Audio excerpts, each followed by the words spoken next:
Hello everyone and welcome to the Relationship Tune-Up, the podcast where people who believe that a great partnership isn't about finding the perfect person, but about building a strong connection with the one you've got. I'm your host, Sir Jo, and I'm so excited to start this journey with you. Ngayong araw, we're diving right into a topic na super importante para sa isang healthy relationship, the art of apology. Lahat tayo dumana dyan. May kaunting alitan, mainit ang ulo, at gusto mo na lang matapos ang away. Kaya sabihin mo, "Look, I'm sorry." Pero, ramdam ba talaga yun as a genuine apology? Madalas, hindi. Dahil ang sinasabi natin ay hindi talaga sincere na paghingi ng tawad. Simulan natin sa classic na non-apology, apology. Alam mo yung tipong, "I'm sorry you feel that way," or "Sorry if what I said hurt you." On the surface, parang nag-a-assume ka ng responsibility. Pero pakinggan mong mabuti. These phrases actually do the opposite. Binabalik nito ang focus at ang sisi sa damdamin ng kabilang tao.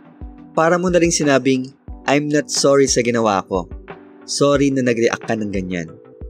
Ang totoong apology ay tungkol sa pag-take ng responsibility sa sarili mong actions. So, paano nga ba ang tamang paraan? Napakasimple lang. Ang isang tunay na apology ay may tatlong mahalagang components. Step 1. Express sincere remorse. Magsimula sa isang clear at diretsong statement. Sabihin mo lang, "I'm so sorry." Yun lang. Ang sincerity sa boses at sa puso mo ang pinakamahalaga dito. Step 2. Take full responsibility. Dito mo aaminin ang pagkakamali mo. Gumamit ka ng I statements, hindi yung you statements. For example, imbis na sabihin mong, "You made me lose my temper," sabihin mo, "I was wrong to raise my voice." Pinapakita mo na ang action mo ang problema, hindi ang reaction niya. Step 3. Offer a path forward. Ito ang part na nagpapakita na natuto ka sa pagkakamali mo.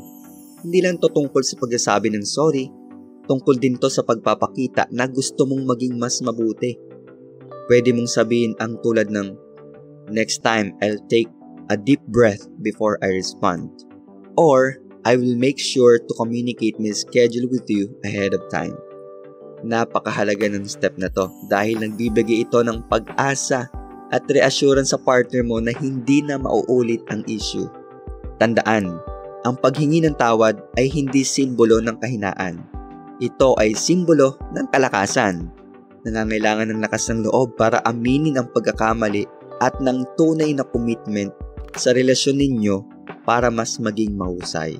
If this episode helped you, please don't forget to like this video and subscribe to our channel para lagi kang updated sa bago naming content.